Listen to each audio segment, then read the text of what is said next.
तुम्ही आता विषय काढला तर मला ती गोष्ट विचारायचीच आहे की परिस्थिती अशी होती की तुमच्याकडे दोन पर्याय दिसत होते सरळ सरळ, की एका बाजूला भारतीय जनता पार्टी आहे, त्यांच्याकडे 105 जागा आहेत, दुसऱ्या बाजूला काँग्रेस आणि शिवसेना आहे की ज्याच्यामध्ये काँग्रेसचं काय होणार अजूनही क्लॅरिटी नाही आहे. काँग्रेस पाठिंबा देईल नाही देणार, काय करेल ह्याच्याबद्दल क्लॅरिटी नाही आहे.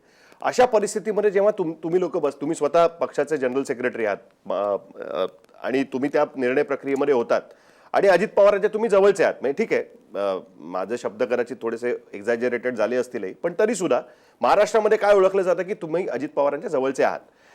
त्यावेळेस असं म्हटलं जात होतं, स्वतः शरद पवार बोललेले आहेत की अजित पवारांना सगळ्यात आधी संपर्क केला गेला भारतीय जनता पार्टीकडनं की आम्ही तुमच्या बरोबर यायला तयार आहोत. आणि शरद पवारांचं ऑन रेकॉर्ड स्टेटमेंट आहे, आमच्या इंटरव्ह्यूमध्ये बोललेत, अनेक इंटरव्ह्यूजमध्ये ते बोललेले. आणि त्यावेळेस त्यांनी सांगितलं की ठीक आहे तुम्ही चर्चा करा म्हणून त्यांच्याशी. आणि त्याच्यानंतर अजित पवार त्यांच्याशी चर्चा करत होते. त्या चर्चेमध्ये त्यांचं म्हणणं होतं की पक्षातल्या काही लोकांचं म्हणणं होतं की आपण भारतीय जनता पार्टी बरोबर जाता कामा नये, पण काही लोकांचं म्हणणं होतं की आपण भारतीय जनता पार्टी बरोबर जायला हरकत नाही. आणि शेवटी मी डिसिजन घेतला की पंतप्रधानांना जाऊन सांगितलं वगैरे वगैरे, त्या सगळ्या गोष्टी ते बोललेले आहेत. पण त्यांच्या आत्मचरित्रामध्ये त्यांनी एक इंटरेस्टिंग उल्लेख असा केलेला आहे की मला न सांगता त्यांनी जाऊन शपथविधी तर केलाच, पण त्याचबरोबर तिकडे उपस्थित असलेल्या काही आमदारांना असा समज करून दिला त्या शपथविधीच्या ठिकाणी की माझा सुद्धा या शपथविधीला पाठिंबा आहे आणि म्हणून ते आमदार तिकडे राजभवनात जाऊन पोहोचलेले होते. या गोष्टीमध्ये किती तथ्य आहे? नाही, या गोष्टीवरती मी काहीच भाष्य करणार. तुम्ही स्वतः तिकडे होता? नाही, मी नव्हतो. तुम्ही नव्हता?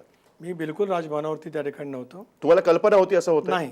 एक तर असं आहे की आदरणीय पवार साहेबांनी या बाबतीमध्ये स्पष्टपणाची भूमिका मांडलेली आहे.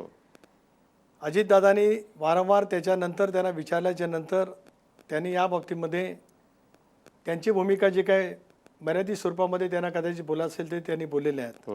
ते आमच्या दृष्टीने तो विषय संपलेला आहे. त्या विषयावरती मी तर आज काही बोलणार नाही, बोलण्याचं काही कारणच नाही. कारण त्याच्यानंतर दादा पुन्हा आम्ही सोबत आले, सक्रिय झाले, राज्याचे उपमुख्यमंत्री झाले आणि ज्या कठीण कालखंडामध्ये राज्य चाललं होतं करोनासारख्या कालावधीमध्ये, त्यावेळेला मंत्रालयामध्ये रोज जाणारा एकमेव नेता महाराष्ट्रातला होता, त्याचं नाव अजित पवार. उद्धव ठाकरे जात नव्हते, स्वतः शरद पवारच म्हणाले.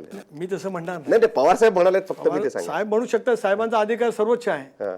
पण वस्तुस्थिती महाराष्ट्रातल्या कोट्यावधी लोकांना नक्कीच माहिती होती, देशभरातल्या माहिती होती की त्या संबंध कोरोनासारख्या अत्यंत भयावह परिस्थितीमध्ये मंत्रालयामध्ये जाऊन मंत्रालय आणि राज्य सरकार सक्रिय पद्धतीने कोरोनाच्या विरोधामध्ये काम करत आहे, या दाखवण्यामध्ये प्रशासनाच्या माध्यमातून अजितदादांची प्रचंड मेहनत त्या ठिकाणी होती.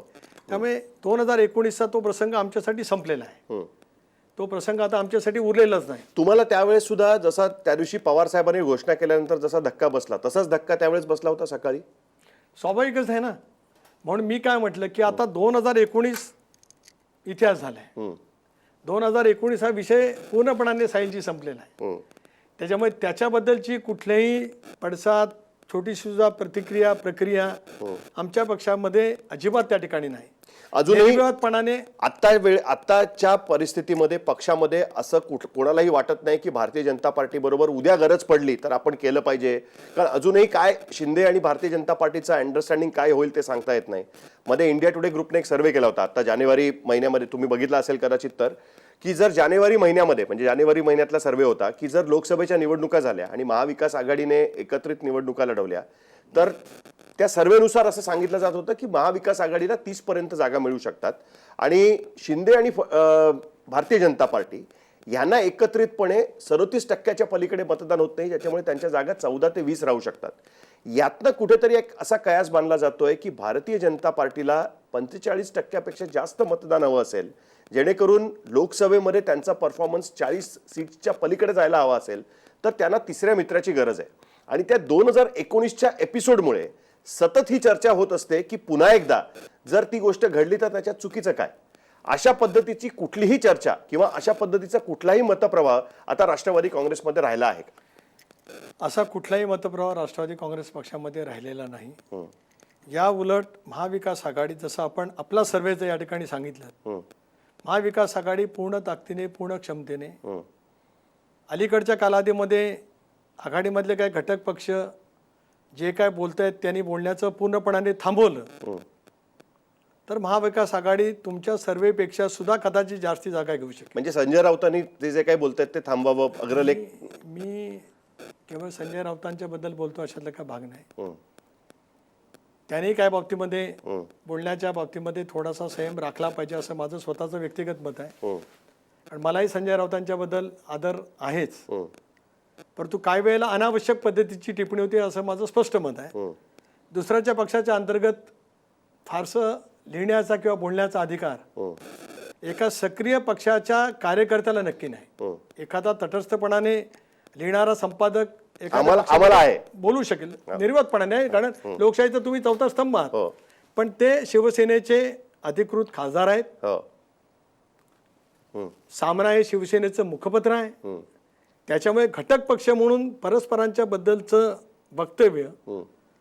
ज्या परिस्थितीमध्ये आज महाविकास आघाडी राज्यभरामध्ये मोठ्या प्रमाणावरती विजय होऊ शकते, अशा वेळेला त्या घटक पक्षांमध्ये एकमेकाच्या बद्दलचा विश्वास वाढवण्याची गरज खूप मोठ्या प्रमाणावरती. हम्म.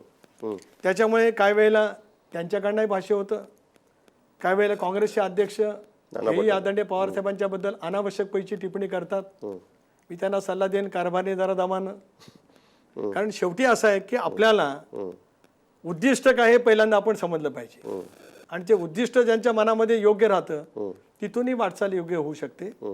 ते ठीक आहे, ते अंतर्गत असेल, ते आज ना उद्या प्रत्येकजण आपापल्या जबाबदारीने ते समजून घेईल असा विश्वास या ठिकाणी मी व्यक्त पण जर हे नाही झालं तर उद्या महाविकास आघाडीमध्ये गडबड होऊ शकते असं तुम्हाला वाटतं? नाही. शेवटी बायनला सर्वांनाच राजकीय हित कशात आहे ते कळतं. काहींना थोडंसं अधिक लवकर रिॲक्ट होण्याची सवय असते, कदाचित त्याच्यामुळे असेल. पण बाय अँड लार्ज त्यांच्या मनामध्ये काय फार वेगळं असेल असं मी मानत नाही. शेवटी संजय राऊतांचा 90% त्यांचं जे काय रोज सकाळचं ब्रीफिंग असतं, तर ते विशेष करून राज्यात सत्तेवरती असलेल्या पक्षांबद्दल असतं किंवा केंद्रातल्या पक्षाबद्दल असतं. त्यामुळे त्यांच्या मनात महाविकास आघाडीमध्ये काही फार मोठं समज गैरसमज व्हावेत असं काय असेल असं मी काय फारसं मानत नाही. पण तरी सुद्धा काही गोष्टीला आवर घातला गेला तर केव्हाही बरं आहे.